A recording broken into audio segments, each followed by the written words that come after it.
for the meeting. Mr. Everybody stand for the pledge, please.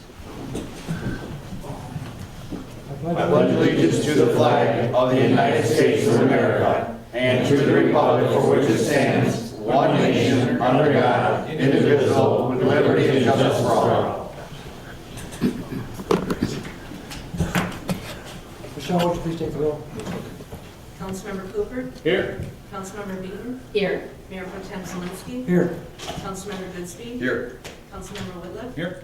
City Manager? Here. City Attorney? Here.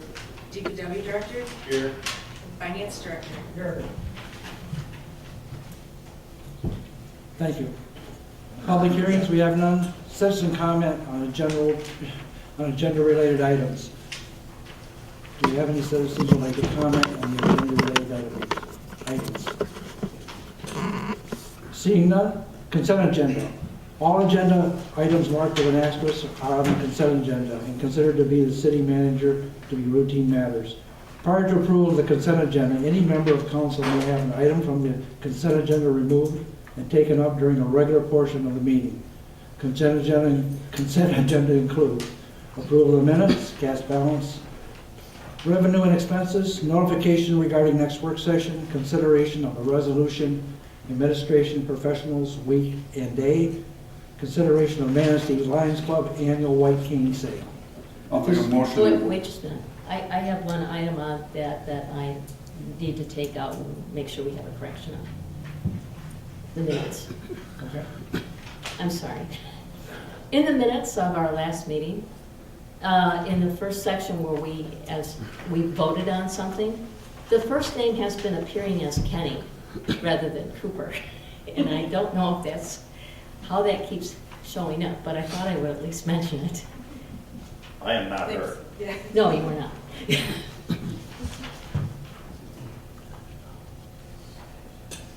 Okay, we'll make that correction. I'm sorry about that. Okay, and that's all I have. Sorry, Roger. That's all right. Well, thank you. At this time, council could take action to approve the consent agenda as presented. I have a motion. I'll make it. Second. A motion by Whitworth, or by Goodspeed, seconded by Cooper. Michelle, would you take the roll, please? If there's no discussion. Councilmember Cooper? Yep. Councilmember Beaton? Yes. Mayor Pro Tem Zelinski? Yes. Councilmember Goodspeed? Yes. And Councilmember Whitliff? Yes. Motion approved.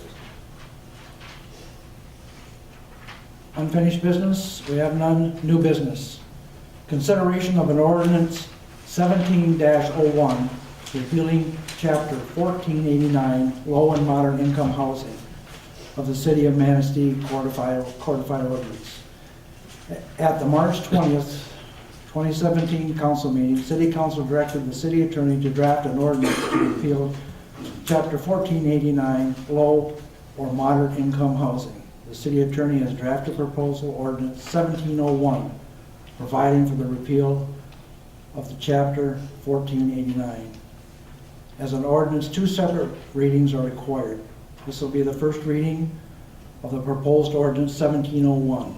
If introduced at this meeting, ordinance 1701 could be adopted at the next regular council meeting. At this time, council could take action to introduce ordinance 1701, repealing chapter 1489, low or moderate income housing. Do I have a motion? I will make that motion. I will second it. Any discussion? Seeing none, Michelle, would you take the roll? Councilmember Beaton? Yes. Councilmember Goodspeed? Yes. Councilmember Cooper? Yes. Councilmember Whitliff? Yes. And Mayor Pro Tem Zelinski? Yes. Motion approved. Consideration of a lease agreement with the Manistee Saints Baseball Club for the use of Reeds Park ball field. The Manistee Saints Baseball Club has for many years enjoyed the exclusive use of the baseball field at Reeds Park. If council wishes to continue this arrangement, it should enter into a lease agreement stipulating the conditions for use of the baseball field. At this time, council could take action to approve a lease with the Manistee Saints Baseball Club for the use of the baseball field at Reeds Park. Do I have a motion? I'll make that motion. I'll second that. Any discussion? Yes. I have a couple questions for our attorney, Mr. Saylor. Actually, I should probably start with Mr. Taylor. Are the Saints, are they familiar at all with this new lease? Have they seen it? Yes, we've had several discussions with them. Okay. In fact, as recently as last week, we made a minor change to it, and they were gracious enough to come into the office, and we went over that minor change. Okay, so you think they're pretty much on board with it? Yes. Okay, great. That's really all I had. I wanted to make sure. I have a question about the use. How limited is the use going to be? Do we have any? My understanding that the current use, or the users will be the Saints, and then there's two youth baseball teams that for the last year or two have been using it as part of, that's their home field for the league they're in. And then Manistee Catholic Central is going to field a baseball team this year. So those are the users that I'm aware of that are upcoming. Would we be excluding anybody from using it? Do you know? Well, in past practices, when the field was not in use, it was locked. And then I guess my follow-up question would be, does that go along with the agreement, when the land was given to the city, does that go along with that agreement? Well, and I would suggest that it's open to interpretation. What it says in the conveyance, it said the conveyance is made upon the express conditions that the said premise shall always be kept and properly maintained by the said city of Manistee as Charles Reeds Park for the use, recreation, and pleasure of the people of Manistee, and if devoted to any other purpose and not properly cared for or maintained in a suitable manner for such public park, the said land shall immediately revert to the said grantors or their survivors, or either of them or their heirs, representatives, or assigns. So I guess it depends on how you interpret use, recreation, and pleasure. And as I said in my memo, to me it's quite clear that portion outside of the baseball field meets these conditions for the use, recreation, and pleasure of the people of Manistee. In my mind, it's a little less clear whether the field in lot at times meets that. I mean, the conveyance does point out recreation, pleasure of the people. It's a matter of, in my mind, of interpretation. Would the city attorney have any opinion on that? I'm comfortable that the lease would still be consistent with the terms that Mr. Taylor has just reviewed. I would also indicate that the lease includes a provision that not only the groups that the city manager has reflected would be using the field, but that we also have a condition that the tenant would coordinate with other members of the public that may want to utilize Reeds Park. They would coordinate that with them. So there could be other individuals, the public, that would want to utilize Reeds Park, and they would just need to contact the Saints and work that out. Okay, thanks for that clarification. I guess I would like to see it, Reeds Park locked after every use. The city and the Saints have put too much money into that facility. In my understanding, it's one of the finest baseball fields in northern Michigan. We have probably over $1 million, so I would like to see it remain locked when it's not in use. I'm comfortable with it, but maybe I'm looking at it just on a much broader spectrum. I think we also, the schools lock up their football fields, do they not? So I see that almost as a parallel to making sure that the property is well maintained. So I guess I don't have any issues with that part of it at all. My only concern, and I think Mr. Saylor answered that, is that I don't want us to be in a position where the family or the heirs could come back and say you're not using it as it was intended and then take it back. That would be my only concern. And I think you've reassured me that that's not the case. That's my opinion, yes.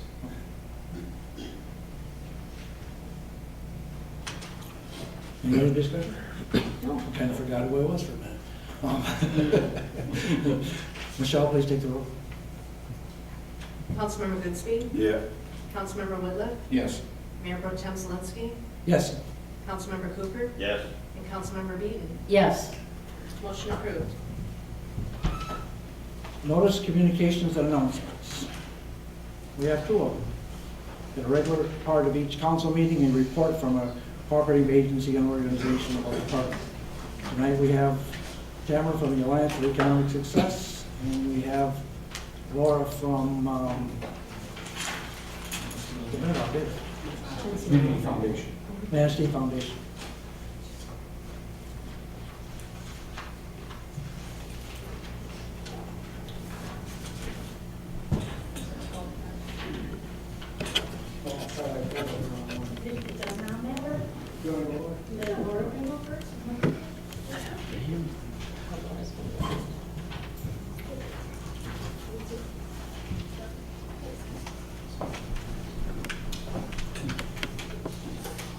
Well, good evening, Mr. Mayor Pro Tem, council members. It's a pleasure to be here tonight. I appreciate the opportunity to share about the work of the Manistee County Community Foundation.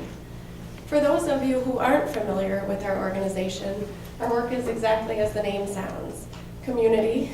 We work with the community, so people who are connected not only by their geography, by the place where we all live, but by how we feel about where we live, by our interactions with each other. Certainly we work together, we play together, we do business together, our kids may play hockey together. We have all different ways that we're interacted with one another, and that's what builds a community. And also foundation. A foundation is a platform for growth. So the Community Foundation provides a local vehicle through which anyone can give to enhance the quality of life of our community today and forever. Community foundations are found all across Michigan, in fact, more than 100 of them. Across the country, we have more than 1,000, and they're even found internationally. They are the fastest growing sector of philanthropy today. And as you'll see here, in Michigan, community foundations hold more than $3 billion in community assets, more than $70 billion across the nation. We are so fortunate that back in 1986, this local group of leaders had the vision and foresight to provide for the establishment of the Manistee County Community Foundation. Through their hard work and dedication, there was established a permanent place that can provide for the Manistee County Community then and forever. And we've been fortunate every year since that we have been governed by a local volunteer board of directors, and currently that vision is carried forward by this group of people who continue to be dedicated to our mission, which is to enhance the quality of life in the Manistee County region today and forever. And we accomplish that through three primary means. The first is to build a permanent source of community capital. And we do that primarily by establishing and administering endowed funds, which you may know are a type of fund where the principal is preserved. The second way that we do that is to make grants that address local needs. And again, generally speaking, those grants are made off of the earnings from the funds that we have invested. And I knew you'd be interested to know that cumulatively speaking, over the entire time that the foundation has been in existence, the foundation has granted more than $1.5 million back to the Manistee County community. The third way that we further our mission is to provide leadership to affect positive community change, whether it's serving as a convener to help move forward an effort, or whether it's helping to house a temporary effort while it's getting its legs. I'm sharing 2015 figures this evening because we're in the midst of our 2016 audit, and our final figures will be available soon. But at the end of 2015, we have received over $680,000 in gifts and grants, which led to the establishment of 9 new funds that year for a total of 88, and total assets of the foundation of more than $3.4 million. That year, we awarded about $250,000 in grants and scholarships back to the Manistee County community. So as I mentioned, a big part of our role is to build a source of community capital. Today, we administer almost 100 different charitable funds, and while the majority of those are endowed funds, we do administer temporary funds or campaign funds to help start an effort or to further a capital campaign. So I've just included a sampling of some of our funds here for you today, including one of the more recent ones in support of the Armory Youth Project just down the road. Last year, we were delighted and grateful to have not only met but exceeded an incredible challenge from an anonymous donor who challenged us to raise $500,000 by the end of the year, which would be matched equally. And we were delighted with the generous support of our community to have raised more than $700,000, resulting in a new endowment called the Limitless Fund that will have more than $1.4 million in it by the end of 2018, which is the end of our pledge window. So truly, we felt that when a community joins together around a common goal, the possibilities really are limitless. And the wonderful thing and the unique thing about this new fund is that while we have approximately 100 funds under management, each of them is designated towards a particular need, a particular nonprofit, maybe a particular scholarship, an area of interest, but this new Limitless Fund is unrestricted in its purpose. And the reason that's so critical is because as an endowment, the needs of a community change over time, and we can't anticipate what the needs will be 50 years, 100 years from now. But this fund will be here, it will grow, and it will be able to be responsive to the needs of the community forever. Another really exciting development last year was the establishment of the Manistee Commitment Scholarship Program. You may know that the Community Foundation houses the Launch Manistee program, which is our countywide cradle-to-career educational initiative. And last year, thanks to the generosity of local philanthropists Marty and Bill Payne, they established a new commitment scholarship, which in partnership with Launch Manistee and West Shore Community College will afford Manistee County students from throughout the Manistee County high school districts who are first-generation students and have barriers for different reasons to the prospect of furthering their education after high school. This new fund identifies a cohort of students each year that will have the opportunity to participate in a program beginning in the 9th grade through their 2nd to 3rd year of college, including a scholarship to earn an associate's degree from West Shore Community College. So we're delighted to be a partner in this effort and feel that it's just an incredible transformational program for Manistee County and proud to play a role in it. Over the last couple of years, there have been more than a dozen new funds established at the Community Foundation. They range from donor-advised funds to funds that support different communities across Manistee County. Some of our natural resources, the Little Manistee River watershed, certainly critical for natural resource, tourism, economy needs, but also to support different organizations such as the Conservation District and the Council on Aging, and as I mentioned, the new funds here. I wanted to highlight the Lighthouse Park Project Fund, which was established thanks to your support last summer. And this is not an endowed fund. It provides support for the ongoing maintenance for the immediate needs of continuing to enhance and maintain the Lighthouse Park here in the city of Manistee. So those funds are fully available to meet those needs. Other funds that are within the bounds of the city include the Manistee Veterans Memorial Park Fund, which is established to help to support the additions of monuments and plaques and enhancements to the Veterans Memorial Park. The Manistee Non-Motorized Trail Park Fund, which again helps with the development and maintenance of that park. The Ramsdell Theater Preservation Fund. This is an endowment fund, and this fund supports the interior, the maintenance, restoration, and preservation of the interior of the Ramsdell Theater, as well as the Ramsdell Theater Community Arts Center Fund, which is a non-endowed fund that supports the programs and operational needs of the Ramsdell Theater. And then some within the downtown area, certainly the Vogue Theater, we administer both an annual fund and an endowment fund in support of their continued efforts. As I mentioned, in 2015, we awarded about $250,000 in grants and scholarships. And I've included just a sample of some of them here, but they really touch every aspect of life in Manistee County, from our scholarship awards to our youth, to some of the recreational opportunities we have, to our natural resources. One of the pictures there is a rain garden on Portage Lake, as well as a community garden that is managed by the Manistee Community Kitchen and serves all of our area food pantries. You may know that the foundation convenes the Youth Advisory Council, which is a group of young people from all of our county's high schools, grades 9 through 12, that serve as our foundation's local advisory board on the issues and needs that face our county's youth. They're the advisory board to the Youth Endowment Fund, and listed here are some of their most recent grants out of that endowment fund in support of our community.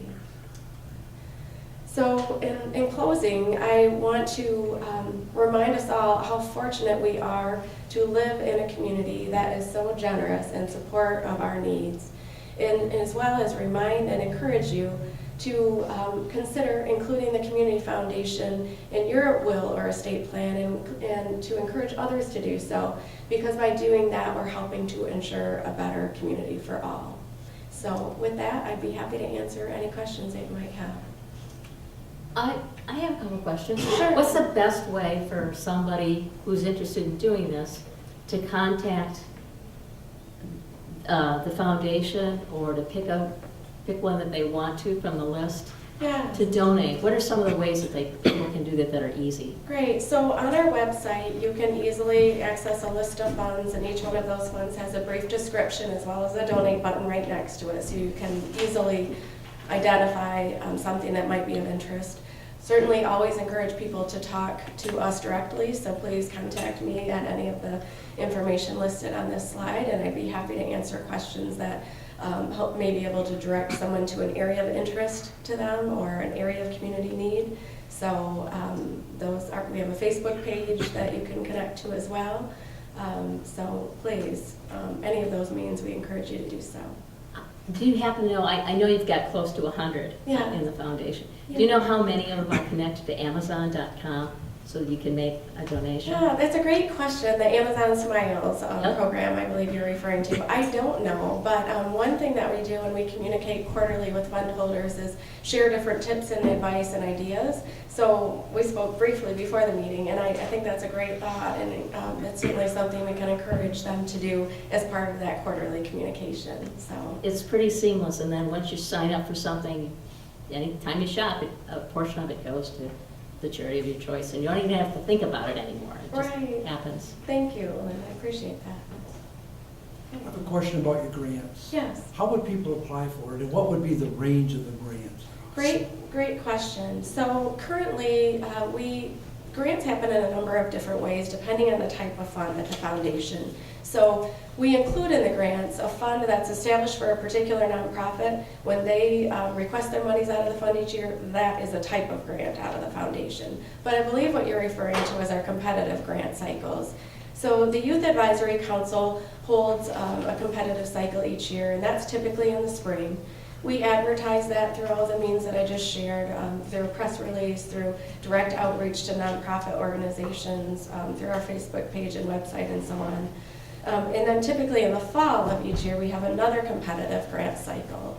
What I'm really excited about is with the Limitless Fund, we're gearing up towards a much larger grant-making program beginning in 2018.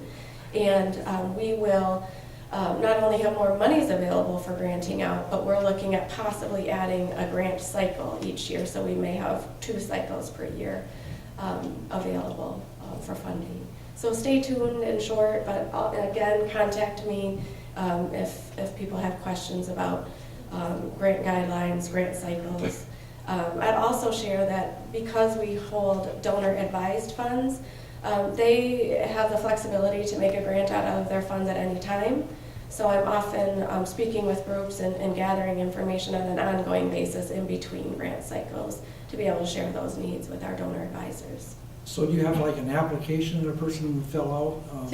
Yes, typically for a competitive grant cycle, we do have an application process. It's hosted online, and it's open 1 to 2 times a year, depending on the cycle. Thank you for all the great work that you do. Well, thank you. It's a Appreciate it. privilege. Questions? Thank you very All much. right. Thank you. Thank you.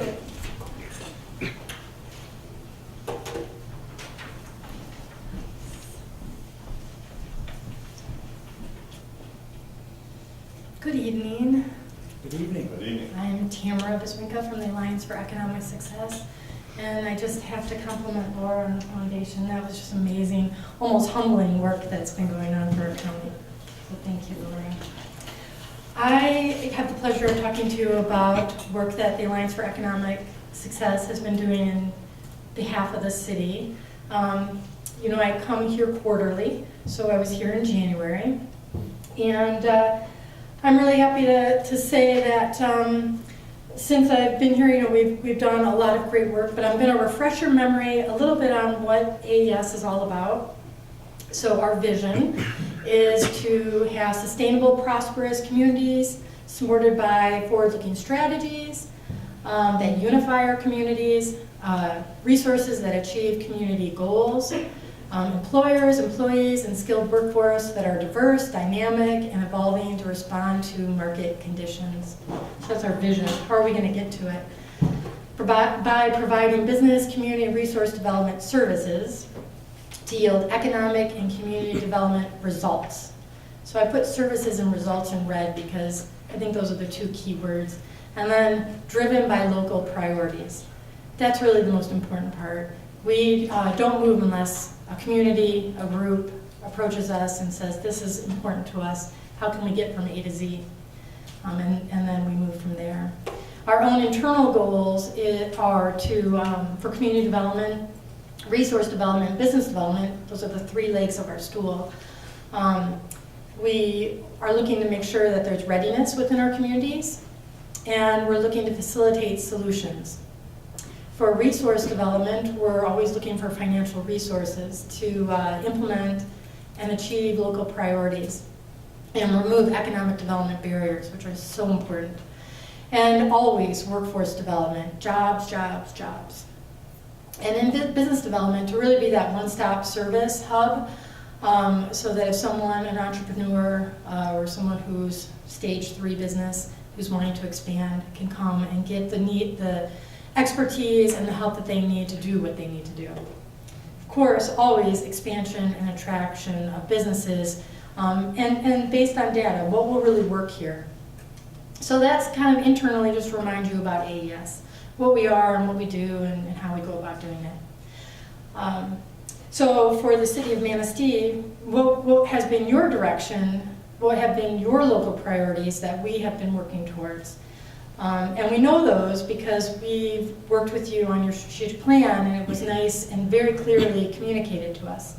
So you communicated to us that there's a strategic planning that needs to be done on a countywide basis that looks at economic development, to work on the Stronger Economies Together plan that looked at, to look at the manufacturing strategy, to package the industrial park, to look at new industrial park occupants, rail relocation infrastructure, broadband, countywide discussions of all types, and the housing strategy. So this is right from your strategic plan that was communicated us to work on.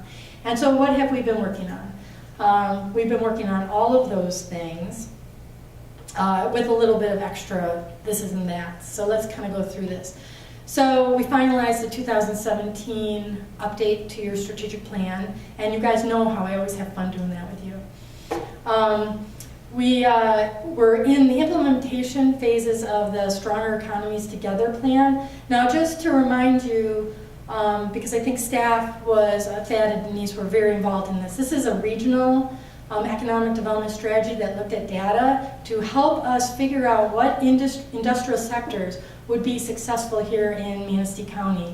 So think of it like this. When we want to fill that industrial park, who do we call? Well, now we have a really good idea of what industries to call and to attract. And we have really great data to say to them, listen, based on this, we know you are going to be successful. And by the way, if you're already here, let us help you expand because we know you're going to be successful. And all of the indicators say that your potential is limitless. So like I said, implementation efforts are already underway. The manufacturing plan is newly minted, and we're going to have workshops in May to kind of unveil what the findings were. But what's interesting about this manufacturing plan is it It supports the Stronger Economies Together plan. They kind of go hand in hand. But it focused very specifically on our port, which is obviously a huge and very specific asset that Manistee is very lucky to have. So look for those workshops. Broadband, this is one near and dear to my heart. We have been working on that. Michigan Connect is the group that's helping us with it. The strategies are coming out. It's not coming out as fast as I'd like it, but I keep pushing that one. That's really, really important. Around the lake discussions, in June, we are working with all of our partners around the lake, that's kind of what we say, to identify potential win-win collaborative initiatives. And you guys know just as well as I do that they're out there, but really focusing on what are we going to achieve this year, next year, and beyond. So that's in June. Housing, there's always housing, isn't there? Lots of discussion, but I just wanted you to know that the Olson's property and the Council on Aging project, there isn't a weekend, there isn't a weekday that somebody at AES isn't working with the developer on that particular project. Business development.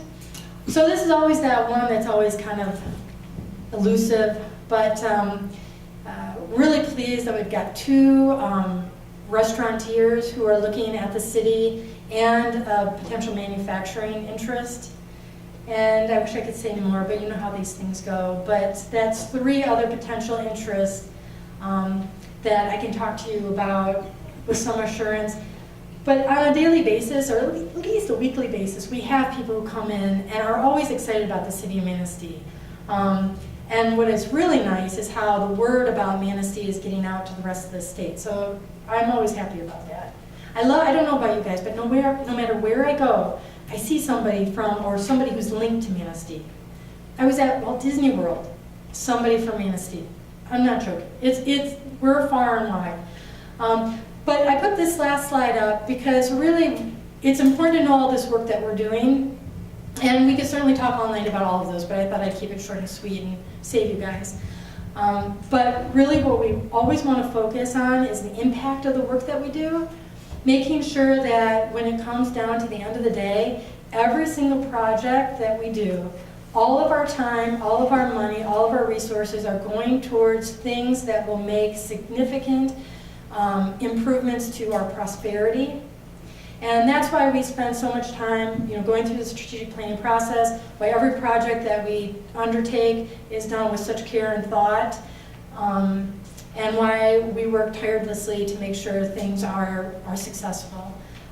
This goal, this chart right here, this circle, we're going to talk about this in the upcoming year, and this is the teacher in me coming out a little bit.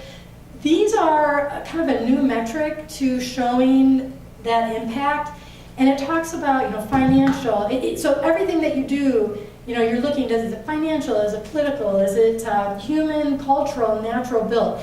And the idea is, as you do things that fill in these little discs, you're achieving that prosperity that we're looking at. If you only focus on financial, you're forgetting all the other things. If you only focus on built, then you're missing the human and the cultural. So the idea is that there's this cohesive, all-encompassing way that we need to really look at how to bring prosperity to the community. So that is the end of my presentation. I thank you for allowing me to do work for the city of Manistee and for serving you specifically.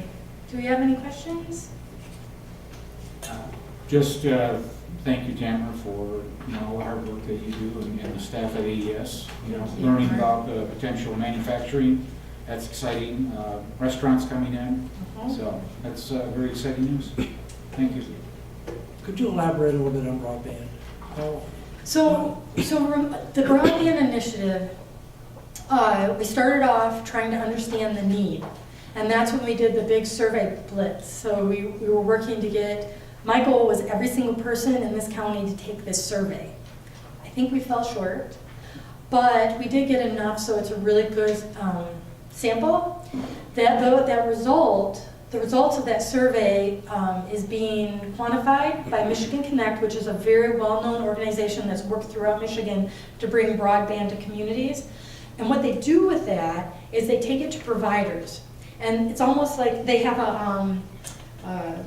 like a conference almost, where all these providers come and they show the results of the survey and they say, see, we have a need. And we're quantifying that need with this survey. And not only can we say in general we have a need, we actually know which areas of our county is really in need, meaning they don't have any broadband at all. So the idea is, rather than the company having to do all that due diligence, we've done it for them. And they've found that this method has brought great results. The Muskegon area, for example, Laketon, they built out their whole broadband doing this exact method. We partnered with Benzie and Leelanau County to do this. And I'm just very hopeful. It's just moving a little slower than I'd hoped. People need broadband now. I've only mentioned it because I've heard more about broadband and Okay. the lack of, Right. and probably in the last 3 months than I've heard in a long time. Really? Yeah.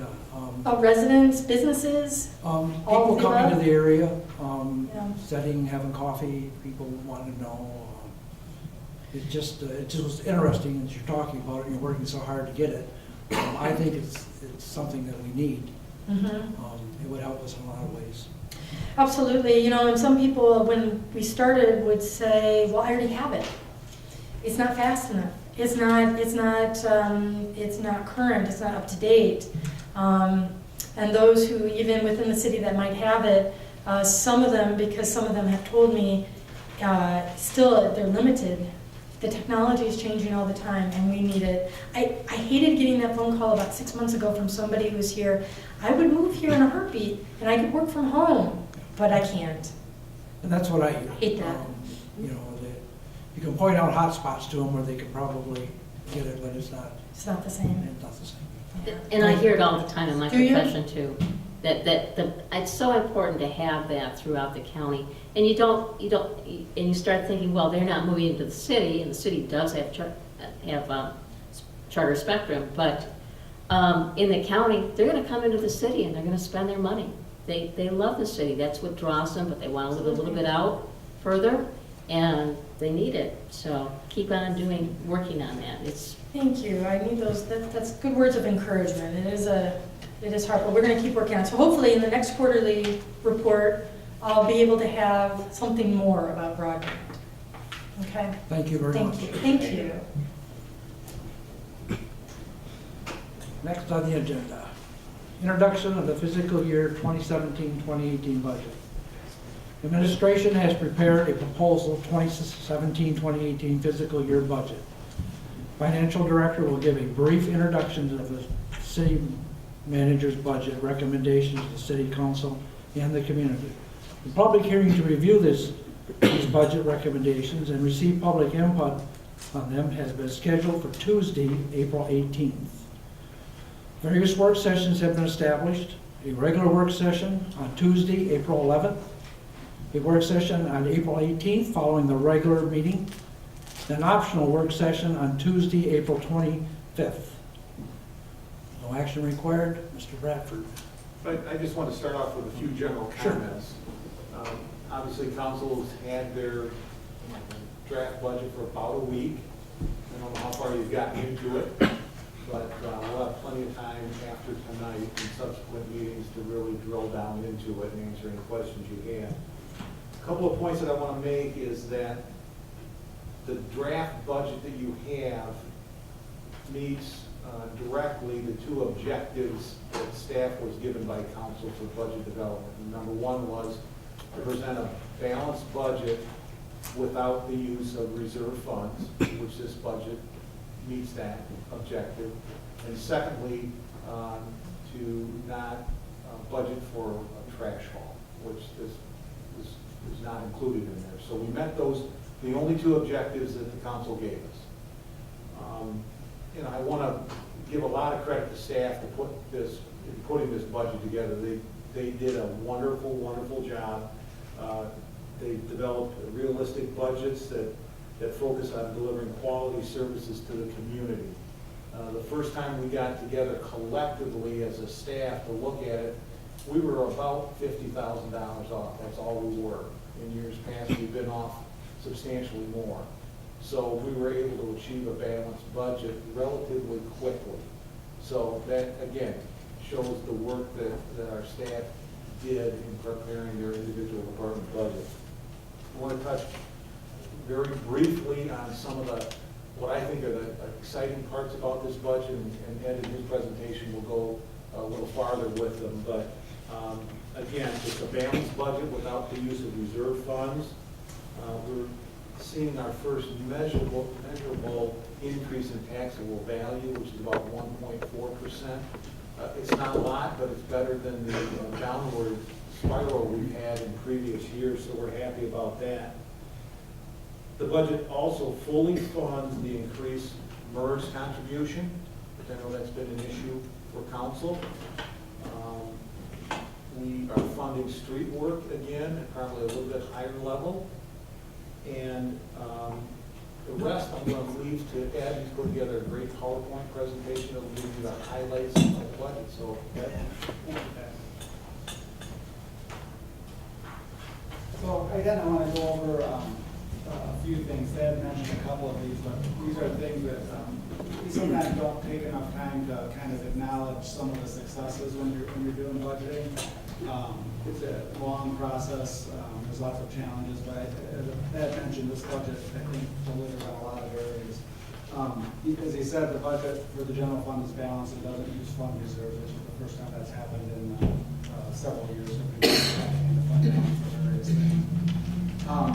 We did have our first positive, meaningful positive taxable value increase in several years, which is good, and I anticipate that that trend's going to continue in future years, absent some big economic shock. We're able to address indirect general fund subsidies, and by that I mean the general fund supporting other funds indirectly. We've been able to reduce or eliminate those to help stabilize the general fund. The budget provides for staff wage increases for the union contracts as well as for the non-union staff and department heads. It fully increases the increased MERS contributions. The proposed budget adds 2 staff members in the DPW at no net cost, which is fully explained in the budget. Maintains scheduled water and sewer rate increases, which is important. It was laid out in the rate study we did a few years back. It saves costs by eliminating the spring trash haul, yet provides services to our residents by having a once-a-month bulky item pickup. Funds significant local street improvements, and I think this is probably the most exciting thing, is that we're having significant developer interest in our community, more so than any other time in my career. And I think that's just telling that the state is starting to take notice of the good things that are going on in the state. So I think that's probably the real silver lining in this whole thing, and that should pay dividends down the road. Overall, the budget for the city, all funds, is about $16.6 million, which is an increase of about 5.2% over last year. You can see the charts below there show the city budget by different types of expense. On the left side, you can see the general fund's about 39%, and the water and sewer utilities about 45%. Those are our 2 biggest funds and comprise almost 3/4 of the budget. Other important areas are streets, which comprise about 8% of the budget, or a little over $1.2 million. And if you look at the chart on the right, you can see that our operating expense is about 80% of our budget, debt service is about 12%, and capital outlay is about 9% for all the funds. Turning to the general fund, total budget for that's $6.5 million, which is about, again, 39% of the total. It's up about $300,000 or 4.8%. We use no fund reserves to balance the budget, and based on where I think we'll be at the end of this fiscal year plus the balanced budget, we should come in just a little over $1 million in fund balance, which is about a 16.8%. We have a goal target of 20%, although 16.8% certainly is healthy, so that's a good thing. Key points in the general fund budget, again, we have taxable value growth. We are reducing or eliminating interfund subsidies. The budget anticipates increased DDA reimbursement for services, and I believe that's been built into the DDA's draft budget, which has obviously not yet been presented. Adds 2 full-time positions. Fully funds our MERS obligation. I want to talk about that a little bit. When MERS did a new experience study, they made significant changes. One is they accelerated the amortization of unfunded liabilities. They changed the mortality tables because people are living longer. And they also reduced their rate of return assumptions, which cumulatively had a huge impact on municipalities and increased their contributions that were required to be paid into the pension system. They gave the city the option of phasing that in over 5 years, or paying it all, the increase all in year 1. We were able to pay the increase all in year 1. And the reason that's significant is because those dollars are then in the system and they're able to be invested and work towards paying down the unfunded liability. So that's a significant achievement, and I think it's going to go a long way towards helping to stabilize our pension plan, which is in good health as it is, but that will just help it to be better. We had a significant health insurance increase. The city and the employees share that.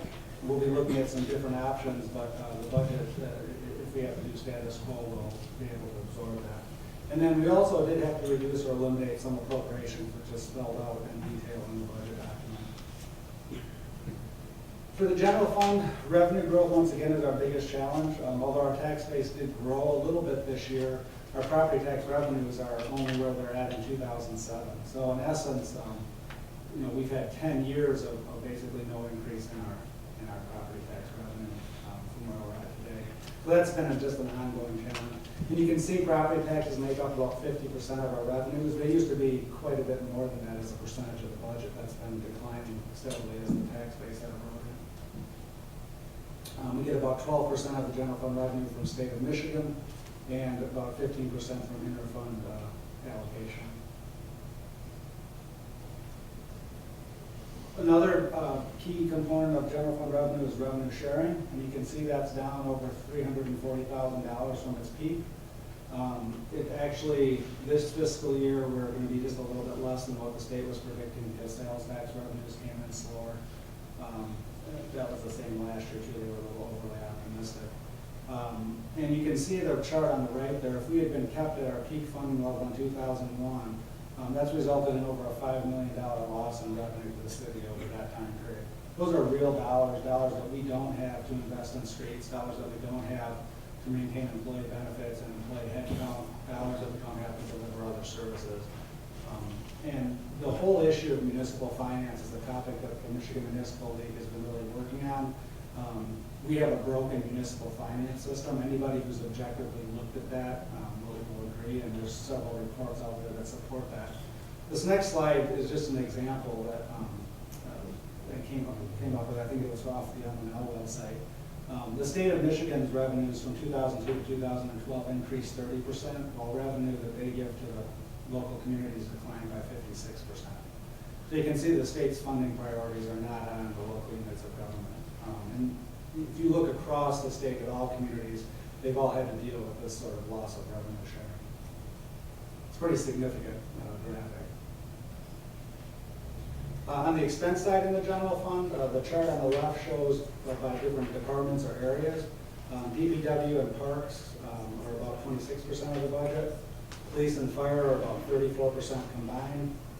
Administrative, which is everything else that goes on, whether it's the manager, finance, assessing, planning and zoning, is about 15%. And then you've got some various other departments. That is about 12%, buildings, 576. If you look at the expenses by type, about 48% of our budget in the general fund are wages, and about 20% is benefits, 68%. Employees are how the city delivers services, and that's always the biggest part of any municipality's budget. Our benefit percentage of our payroll is actually lower than many other communities because we've got pretty modest retirement benefits. We don't have retiree health care obligations per se, nothing significant. Operations is about 20%, and again, that's about 12% in the general fund. The general fund budget does propose adding 2 full-time employees. The only reason that's being done is we have an opportunity due to a state law change, and that law was that the MDOT is now going to be reimbursing communities for their operating costs associated with movable bridges. In our case, that's for the Maple Street Bridge. And by taking advantage of that, as well as eliminating a landscaping contract and doing some stuff with another seasonal employee, we're able to add 2 full-time employees at no net cost to the city. In fact, we actually generated about $7,000 in cash, plus the equivalent of 1 full-time employee during the months of November to April. And that's spelled out in a little bit more detail in the budget. But even with that increase, if you look at the chart on the right, you can see we're at 46.5. That's been fairly flat since 2011, but it's still well below where we were at back in 2004 and 5. I'm going to spend a little bit of time on this chart because there's a lot going on here, but we have incorporated 3-year financial projections into the budget for the last couple budgets. I find that helpful for me. I think that it's helpful for the community to kind of see where we think we might be going. The line on the bottom, if we start at the left here, you can see what the actual performance was in the general fund in terms of surplus or deficits.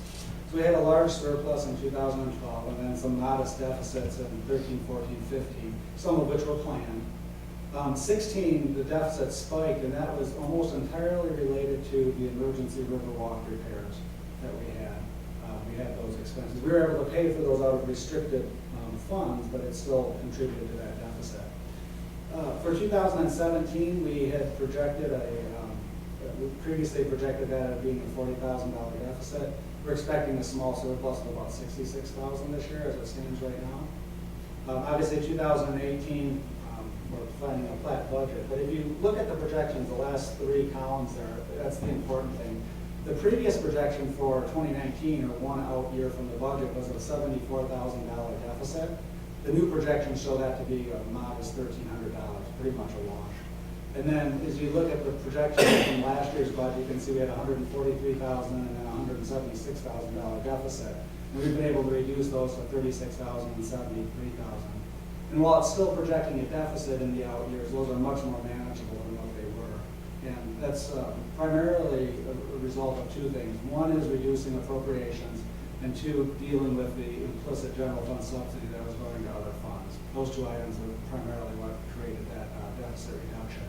Plus, we're expecting a little bit faster growth in future years in terms of our property taxes. Shifting gears to the DDA, we all know they captured taxes in the downtown district. The chart on the right shows kind of the breakdown of that.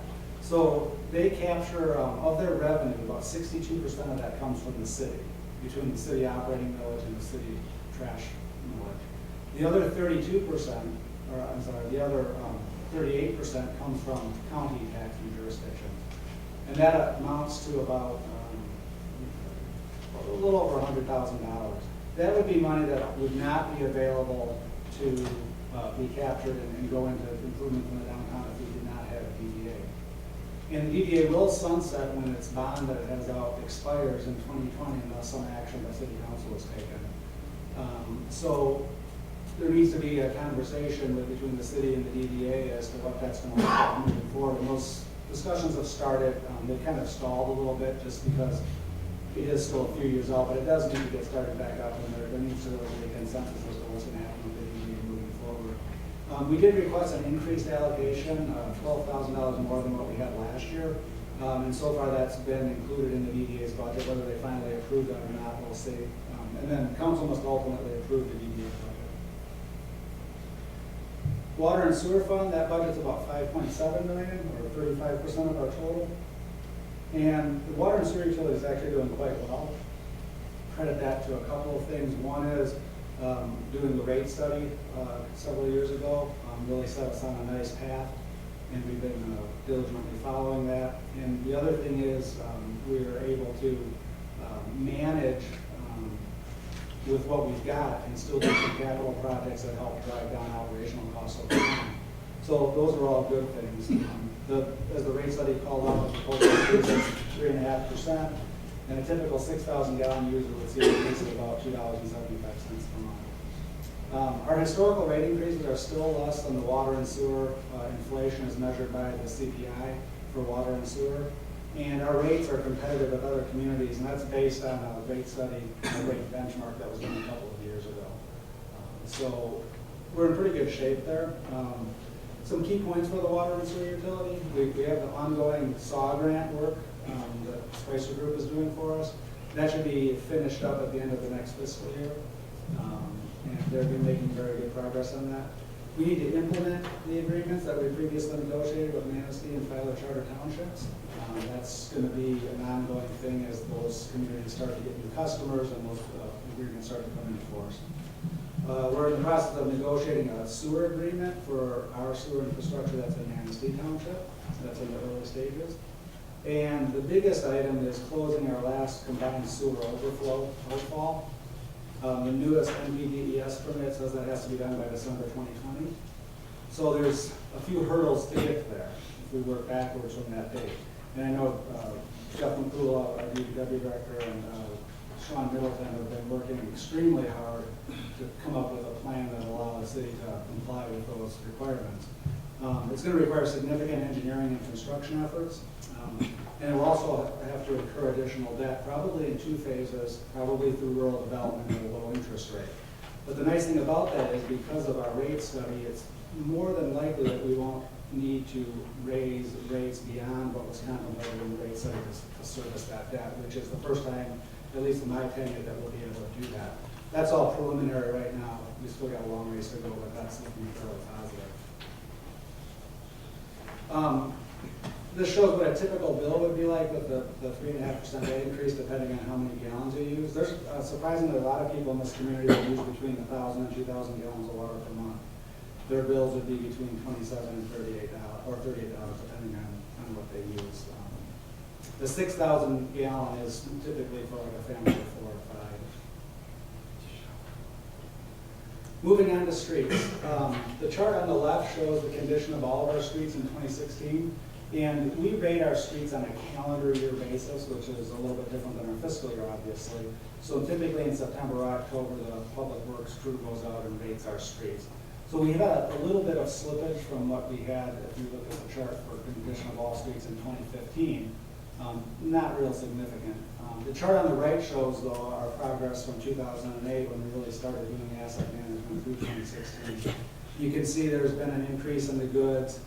Fares have stayed fairly flat and the floors have been reduced. So that's all very positive. One thing to keep in mind is we're going to be doing over 6 miles of major street work in the spring here. So if that work had been done in the fall, even though it would be the same fiscal year, this chart would look very much different. Since it's being done in the spring, when you see the results for 2017, you'll see a significant improvement on the major street network.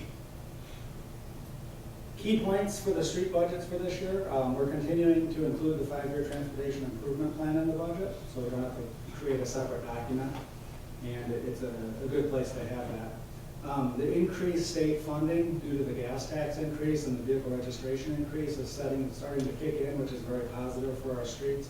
You'll see that in another couple slides. The work that's planned for this year is about 0.83 a mile, or about 11 blocks of street work, primarily on local streets, and that's going to be heavy maintenance, primarily mill and fill. It's about $385,000 worth of work. Supplemental funding. The general funding is providing $75,000, and the capital improvement fund is providing $113,000 to our streets for projects in the budget. These 2 charts show what the state funding is anticipated to look like based on state projections from now, well really from 2014, but through fiscal year 2022, so 5 fiscal years out. We're expecting about a 71% increase in revenue that we're getting from the state, which is similar to what we thought it would be last year. Maybe it's gone up a slight bit. That's about a $300,000 increase for major streets and about a $100,000 a year increase for local streets. That's a significant piece of the funding picture for streets moving forward.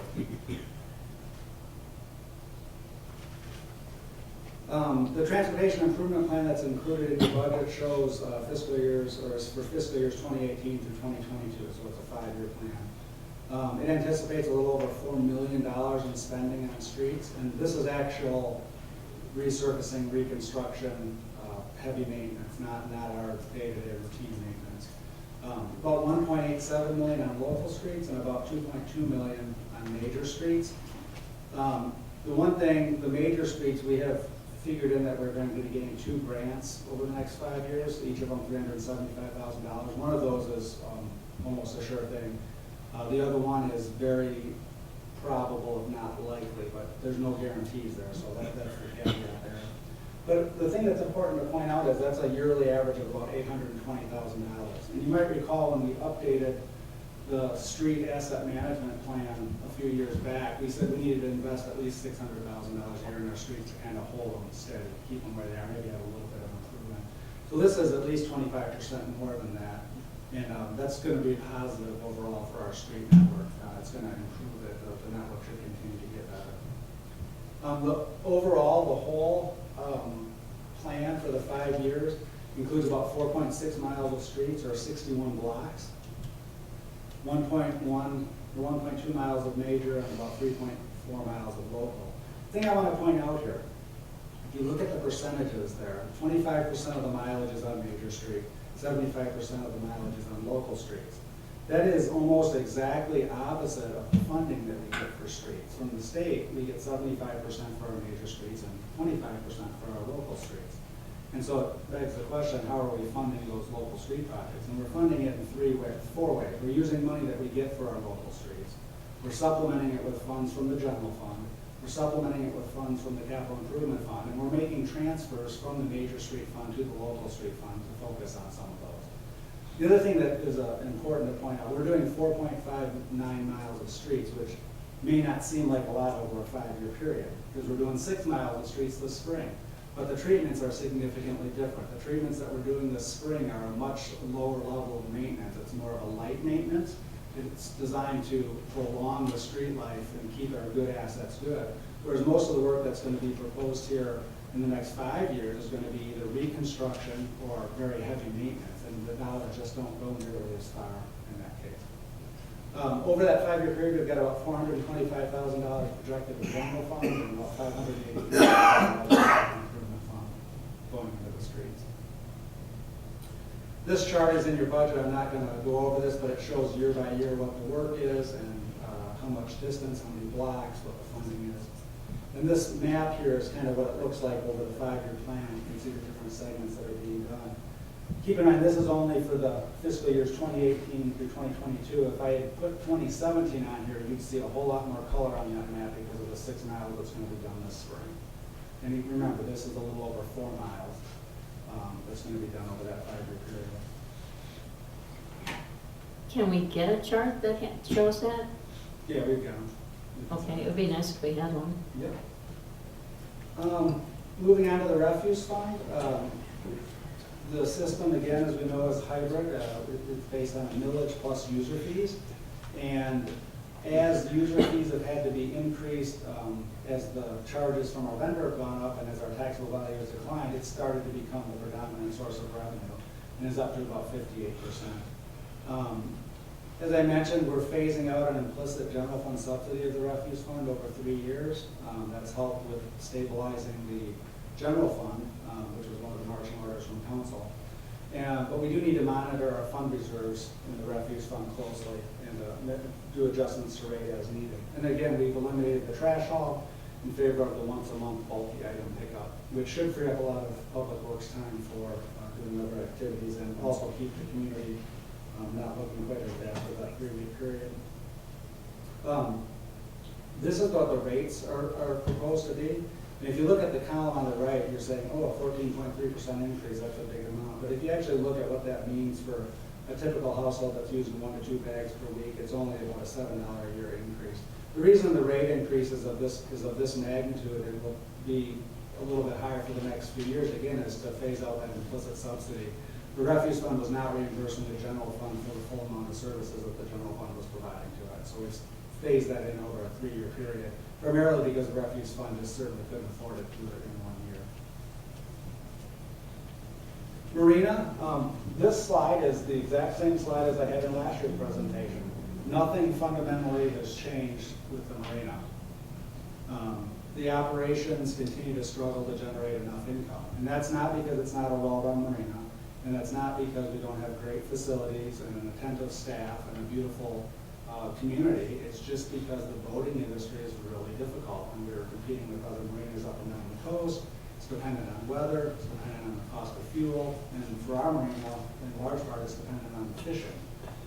But all that aside, our revenues are just not growing at a rate that's going to allow us to service the debt on that building. And so the budget and the projections continue to show a subsidy coming from the capital improvement fund to help support that debt. Now hopefully with some marketing that the Harbor Commission may be doing, if we get a few restaurants in town and there's a kind of a buzz, maybe we can get a few more boats in here and help generate a little more revenue. But even with that support, the budget's very tight and has very little cushion. This chart on the left kind of shows in the blue bars the transfers in and the other bars are the debt service, and you can see they pretty much are the same.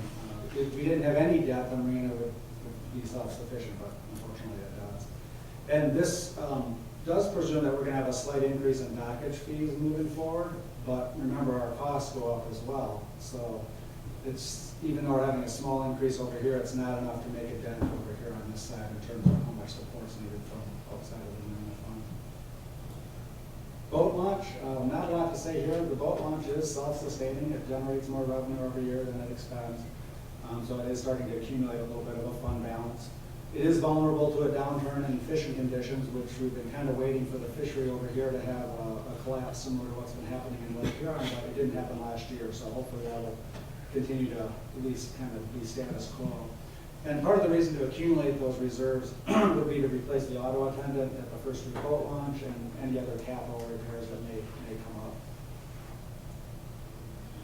These charts are in the budget, but basically kind of shows the yearly sale fluctuations and then our average sales by month. And you can see August was by far our biggest month, more than twice as much as, or almost twice as much as July, which is our second biggest month. That's when the salmon are here. So I mean, that's, the salmon go away, this chart would look a lot different. So hopefully the fishery will not collapse. Our capital improvement fund, as you know, is funded primarily from an allocation from our oil and gas fund based on a 4% spending rule that's laid out in how we manage the oil and gas fund. For this current proposed budget, we're expecting about $391,000 in revenue. Our expenses are about $394,000. Of that spending, prior commitments is $246,000. The current allocation for streets is $113,000. Should point out that a portion of that prior commitment, I think it's around $80,000 a year roughly, goes towards a street bond that we did several years back. So really you're looking at closer to $195,000, $190,000 of this money that goes towards supporting our streets. And then we only have two current projects slated. One is replacement of our financial management software for the city, and the other one is some council chamber video equipment. Capital Improvement Fund, you can see the spending by type. Streets are about 47%, buildings are about 44%, and 9% is other. And the chart on the right shows what percentage of the Capital Improvement Fund is obligated. That percentage has come down some from prior years, mainly because we paid off the Ramsdale Theater roof note, and that's made a difference in that, and it stays this fairly flat percentage moving forward until the Ramsdale HVAC note gets paid off. Oil and Gas Fund, one good note there is that Aztec has restarted their production facility, at least last I knew. Not expecting that we're going to be generating a lot of royalties, but some in the coming year, so that's been good because that plant's been shut down for over a year. Our accumulated royalties in the oil and gas fund are about $7.5 million, and our value of our portfolio is about $9.8 million. As I mentioned, the 4% spending rule generates about $390,000, and that's down just a little bit compared to the prior year amount, and that just demonstrates the effect the spending rule has on the ability to provide money for city priorities. We do a 3-year smoothing, and even though the portfolio fluctuates a little bit, that helps to keep a consistent amount relatively to fund city capital expenditures. Chart on the left shows our oil and gas earnings. You can see we had some really good years from 2009 to 14, and we had a couple flat years. And then based on how the portfolio is situated in our asset allocation, we're expecting, I always budget what we think that's going to give, but it's subject to market fluctuations. You can see the total oil and gas value is just a smidge under $10 million. Motor pool, We use that fund again to purchase vehicles and equipment. It receives rental payments from the utility fund and from the general fund. Our schedule of future purchases, we look at that and constantly evaluate equipment lives and what the cost of equipment is, and whether something's, we think is going to break, anticipating when it needs to get replaced. And we schedule that all out in a pretty elaborate spreadsheet. This year, there's a fair number of items that are proposed to be purchased. I'll just run through those quickly. The 3 police cruisers are slated to be replaced. Those are expected to be financed over a 3-year period. An F-350 service truck for the sewer department, expecting to pay for that in cash. Our Vector, which is one of our single biggest expense pieces of equipment and probably one of our most important. We basically buy that on a perpetual lease, so we'll buy it, we make payments on it, and there's a guaranteed buyback at the end of that term, which we typically turn it in and get another one. That's probably what we're going to do this time around. That's what this is proposing. It's kind of like a copy machine where you lease it and you turn it back in, because that piece of equipment is so much used. If you run it out past that 5 or 6 years, it starts to get very expensive to maintain. So this always ensures that we have a critical piece of equipment in good working order. There's a replacement of a dump plow truck, 2 smaller purchases for an air compressor and a couple of Nordex. And then we're adding one piece of equipment, we're proposing to add one piece of equipment, which would be new to our fleet, but it would be a used piece of equipment, which is an aerial lift. Similar to what you saw when Mark Hanson was painting City Hall, and similar to what you saw when he was over working on the Ramsdell Theater. We have a lot of big buildings, tall buildings that need maintenance, and those lifts are very expensive to rent. We don't use it all the time though, so I think we can maybe get by with a used one. So that's been included in the budget, because we have to maintain the buildings. Quickly on the Ramsdell Theater, the budget still assumes that the management are continuing to be contracted out to the nonprofit. The allocation in the budget was reduced from $70,000 to $62,500. The chart on the left shows kind of what the city's support for the Ramsdell Theater has been going back to 2009. And you can see it's been reduced quite a bit. There's no more capital allocations from the capital improvement fund. Those went away in 2015. And the biggest piece on the top here is our debt service. And you can see at one point when we were paying for both the HVAC and the roof, it was about $178,000. The roof payment has been paid off. We're down to $108,000, which is the payment on the HVAC system. But I think the most important item on this chart is the level of support for operations has been reduced from a peak of $107,000 down to $50,000 out here in 2021. Current year would be $62,500. So overall, in this current year budget, we've got about, from the peak, we're down about $234,000 a year that was going to the Ramsdell for 58%. In summary, the budget addresses council priority of balancing the general fund budget without using any fund reserves. It stabilizes the general fund, which I think is equally as important by reducing implicit subsidies that the general fund is supplying, and also adjusting appropriations. Amongst other things. The DDA TIF renewal and priorities discussion needs to occur at some point here, so we can plan for that and see how that's going to look moving forward. Our water and sewer utility is stable and doing well, but the CSO issue remains, and that's going to be a big unknown until we get some better engineering and figure out what that exact cost is going to be. But as I said, Jeff and Sean are putting together a plan to meet that aggressive schedule that the state has put on us. Street funding over the 6-year transportation improvement plan exceeds $820,000 per year. Marina revenues need to increase, and we've talked about that. And our oil and gas spending rule is helping to maintain steady income, provide a much needed source of stability for capital projects, even in spite of the recent market volatility that we've had.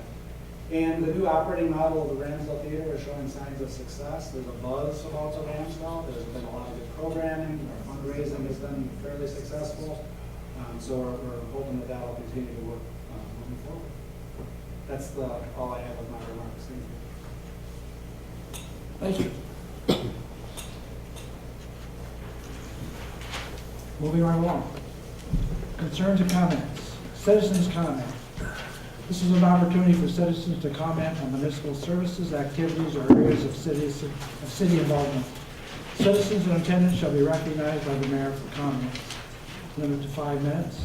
Letters submitted to council will not be publicly read. Do we have any citizen comments today?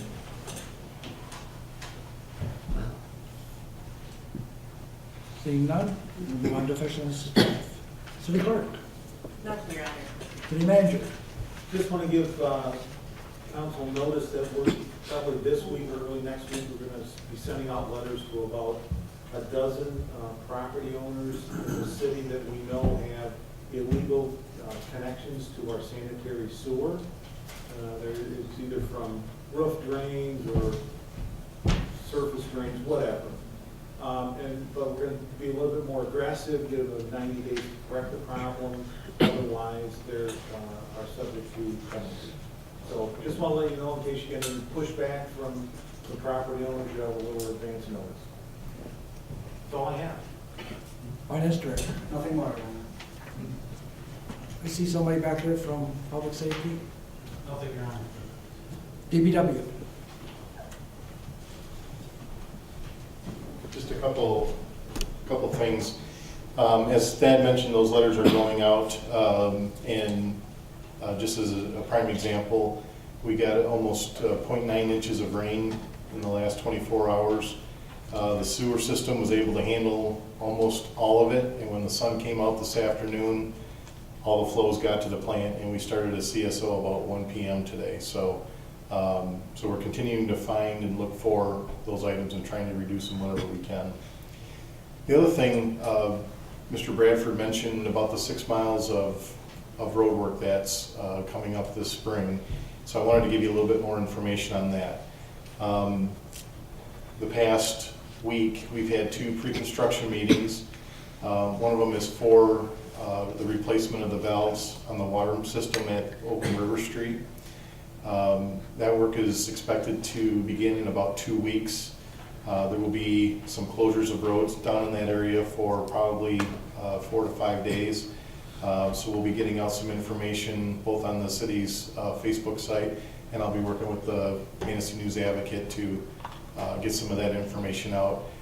We've also been working with the DDA directly, and we'll be going door to door to notify any of the businesses that will be out of water periodically. The other project was the 6 miles of slurry sealing that we're doing. Those are all on major streets, but there's a large component of that that's being done in the downtown area. So we met with the contractor last week. They're looking to perform all of that work between May 8th and May 12th at this point.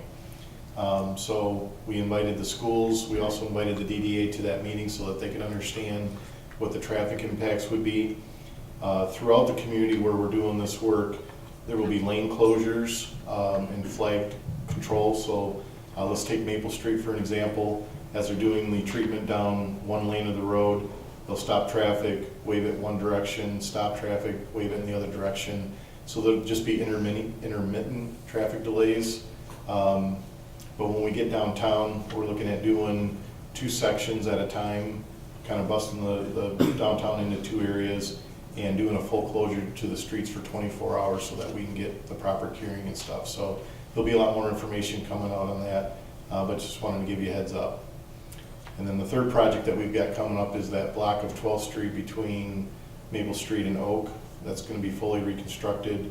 Contractors set to mobilize the first week of June, and as soon as the school's out, construction will begin on that stretch. Quick question. Sure. See you flushing the water lines. Yes. Anything people should be looking out for? Any rust or anything? Yep, every spring we try to do the entire water system. We flush any accumulated debris that settles out in the pipes. So if people have intermittent, when we're doing sections in your area, it's very likely that you'll see brown water, kind of rusty water. It should clear up pretty quickly. But if you've got any concerns, you can call the Public Works office to get more information. And that work will take about a month to do. Thanks. City Attorney. Nothing, Your Honor, thank you. Nothing, Your Honor. Nothing. Steve? I have a question for city manager and Ed about the budget. And I may have missed it because I just got my copy of the budget yesterday because I was out of town. But Chief Bachman had talked about a new fire truck, an aerial truck, with a 100-foot ladder on it. Is that anywhere in our budgeting over the next few years? Did I miss it on a certain page or something? It's a placeholder potentially in the capital improvement plan. That type of item has to be funded by a millage. It can't be paid for out of our normal revenues. And the question is, what's the lifespan of that truck? Is it age, as it starts to have more repairs? And also, are there opportunities to collaborate with other members or other communities around us to maybe share in the cost of that? So there's a placeholder, but that's it in the capital improvement budget, Okay. or capital improvement plan, excuse me. And my second question, and this is my last question, I promise. For the DDA, when are we going to start that discussion? On the TIF renewal, Yes, actually it started about a year ago, yeah, I know that part of it, but, and it, because of the transition with directors, it languished. I've been encouraging them to get back to discussions, and they're not quite ready for it yet, but I'm always reminding them that we need to get it done. My preference would to get it done a couple of years in advance. can we put it on a work schedule or work session, just so that the council has an opportunity maybe to kick around some of the different options that we might consider? Sure. It'll be somewhere, probably June, maybe July. Is that soon enough? Whichever suits everybody else is fine with me. We'll find a spot for it. Okay. Mr. Good? None, Your Honor. Mr. Whittle? I know the budget, we have several work sessions coming up, but there's one thing that I'd like not to forget is the signage around Kennedy School. We talked about that a couple months ago, so if we could get that on a future work session after the budget, so we could be prepared for the new school. That's all. I want to thank staff for all the hard work putting this budget together. It's the first time in years that I've been coming to city council that I've seen a budget that didn't dip in the reserve fund. I think that's pretty impressive. I think it's going to be interesting in work sessions. I think we'll have some real healthy discussions, I should say. Thanks again. I have nothing further to motion to adjourn. I'll make it. Adjourn. Second. Adjourn.